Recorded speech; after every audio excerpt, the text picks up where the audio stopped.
38 நாட்களுக்கு பிறகு கிட்டத்தட்ட 5 வார கால சிகிச்சைக்கு பிறகு கிறிஸ்தவ மக்களினுடைய தலைவர் இருக்கிறார் தானே, பரிசுத்த பாப்பரஸ் பிரான்சிஸ் அவர்கள் இப்பொழுது நலமாக வைத்தியசாலையில் இருந்து வெளியேறி இருக்கிறார். எல்லாருமே பல தொலைக்காட்சிகள் மூலமாக நேரடியாகவும் வீடியோ பதிவுகளாகவும் பார்த்திருந்தார்கள். எனவே அது மிகவும் மகிழ்ச்சிக்குரிய ஒரு விஷயமா இருந்தது. நிறைய பேர் பேசி ஒரு செய்தியாகவும் அது மாறி இருந்தது.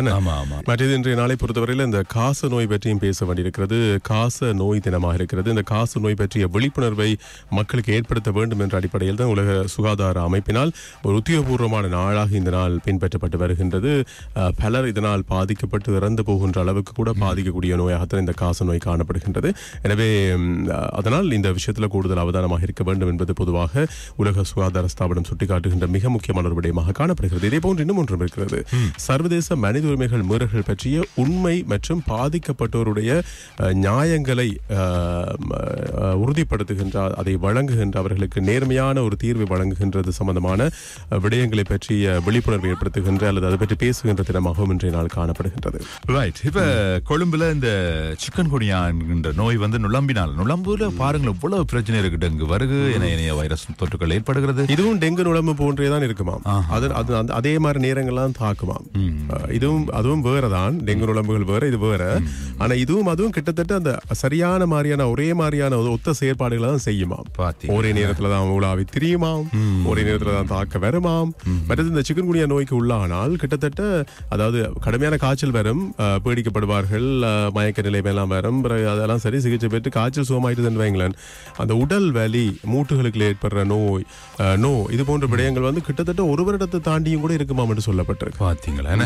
இப்போது பாடசாலை விடுமுறை காலம் என்றபடினால இந்த பாடசாலை மாணவர்கள் விளையாட்டில் எல்லாம் ஈடுபடுவாங்க தானே, சுற்றுப்புற சூழல் எல்லாம். எனவே சுற்றுப்புற சூழலை பாதுகாப்பாக வைத்துக் கொள்ளுங்க, விழிப்புடன் இருங்க மக்களே, கேட்டுக்கொள்ளுங்க. கொழும்பு நகர் பகுதியில் தான் இது அதிகமாக பரவுவதாக சொல்லப்பட்டிருக்கிறதாக வருமுன் காப்போம். இந்த எக்ஸ் தளம் இருக்கு தானே, எக்ஸ் தளம் முன்ன என்னவா இருந்தது, ட்விட்டரா இருந்தது. அந்த நேரத்துல ஒரு பறவை ஒன்று பறக்கும், ஒரு நீல பறவை, அவங்களோட இலட்சணை சின்னம், இலட்சணை அதான் சின்னமா இருந்தது. இப்ப கூட டக்குன்னு எங்களுக்கு இன்னும் எக்ஸ் தளம் அப்படின்றது நிறைய பேருக்கு பரிச்சயமா இல்ல. அந்த நீல கலர் லோகோ, நீல கலர் லோகோ தான் ஞாபகத்து வரண்டா கண்டு அந்த அந்த அந்த அந்த அந்த லோகோ பொருத்திய அந்த மிகப்பெரிய அந்த அந்த அந்த பொருள், அதாவது அந்த லோகோவை சின்னத்தை ஏலத்துல விடையில அந்த கட்டிடத்துல இருந்து அகற்றியதை ஏலத்துல வரும். நீல பறவையை கொண்ட அந்த இலட்சணையை ஒரு பெரிய ஒரு நிறுவனம் என்னன்னு சொன்னா அந்த ஏலவிடும் பிரபல நிறுவனம் ஒன்று எடுத்திருக்குது. எக்ஸல் முன்னா இப்ப எக்ஸ்தலம் தானே, எக்ஸ் நிறுவனம் தானே, அவங்ககிட்ட வேண்டி இருக்காங்க. அதுல அடி வந்து 12 அடி நீளம்னவா, 9 அடி அகலம், 254 கிலோட, அது வந்து 254 கிலோவாம். அந்த இலட்சணை இப்பொழுது $34,000 அமெரிக்க. நம்ம நாட்டு காசு 1 கோடி கிட்ட வரும், கிட்டத்தட்ட 1 கோடி வரும். அந்த லட்சணையை தான் ஏலத்துல விடுறாங்க. அத ஒட்டுமொத்த லோகோவே வந்து நீங்க எடுக்கிற மாதிரி இல்ல, லோகோ விற்பனைக்கு இல்லை.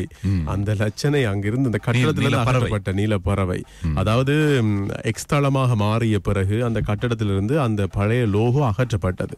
அப்படி அகற்றப்பட்ட அந்த நீல பறவை அந்த லோகோவை தான் ஏலத்துல விடுறாங்களாம். நினைவு கொண்டு போய் வச்சிருக்கலாம் தானே, பாருங்க அந்த எக்ஸ் தளத்தின் ஹெட் ஆபீஸ்ல இருந்தது. நமக்கு தெரியாம எடுத்திருக்கலாம், எடுத்து கொண்டு வந்திருக்கலாம் இலங்கைக்கு. சரி, தெரியாம போயிட்டு 2006ஆம் ஆண்டிலிருந்து இந்த சமூக வலைத்தளம் இயங்க ஆரம்பித்தது, அதாவது ட்விட்டர் அப்படின்றது. 2023 தான் ஈலான் மஸ்க் அதை கையகப்படுத்தி தன்வசப்படுத்தி கொண்டார், அதாவது வாங்கினார், பேரை மாற்றினார். பேரை மாற்றின அப்புறம் எக்ஸ் தளம் என்ற அந்த எக்ஸ் என்ற லோகோ தான் அந்த கட்டிடத்துக்குள்ள பொருத்தப்பட்டது.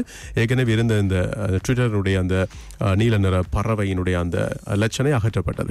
அந்த அகற்றப்பட்டதான் இப்ப ஏலத்துல விடுறாங்க.